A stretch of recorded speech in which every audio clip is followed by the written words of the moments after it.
दादू मां ख़बर आहे अवां ताईं पहुचाए पिया। मंसूर चांडियो जी रिपोर्ट मुताबिक़ त दादू जी रवासी Nawab Shah PMC university house में जॉब कंदड़ शागिर्दियाणी डॉक्टर परवीन रिंद ऐं संदसि जे चाचे PP अॻवान अली नवाज़ रिंद खे केस में नामज़द जवाबदार गुलाम मुस्तफ़ा राजपूत ऐं ॿियनि पारां केस तां हथ न खणण ते मोतमार धमकियूं मिलण ख़िलाफ़ पुलिस हेडक्वार्टर साम्हूं रिंद हाउस ते हंगामी प्रेस कॉन्फ्रेंस कई।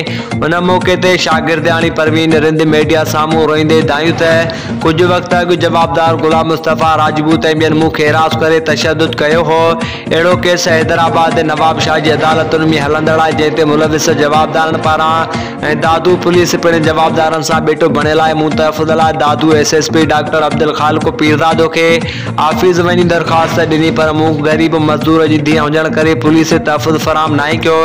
हिन दादू पुलिस ते इल्ज़ाम हणंदे वधीक चयो त DSP सिटी दादू अब्दुल ख़ालिक़ वॻण ऐं वेमेन इंस्पेक्टर बेनज़ीर जमाली पारां असांखे क़त्ल कराइण लाइ जवाबदारनि खां ॻुरी रिश्वत वरिती आहे। जवाबदार गुलाम मुस्तफ़ा राजपूत पारां अदालत में केस जी ईंदड़ तारीख़ ते न अचण जो चई धमकियूं ॾिनियूं आहिनि। शागिर्दियाणी परवीन रिंद अदब जा हथ ॿधी चीफ जस्टिस ऑफ पाकिस्तान आला हुकाम खां इंसाफ़ जी घुर कई ऐं चयो त फौरी मूंखे रेजरस जे जवाननि जो तहफ़्फ़ुज़ फ़राहम कयो वञे। इल्ज़ाम हेठि ईंदड़ पुलिस ऑफिसरनि चयो त शागिर्दियाणी उन चाचे जा इल्ज़ाम बेबुनियाद आहिनि। शागिर्दियाणी खे अदालत जे हुकुम तहत पुलिस सिक्योरिटी मिलियल आहे।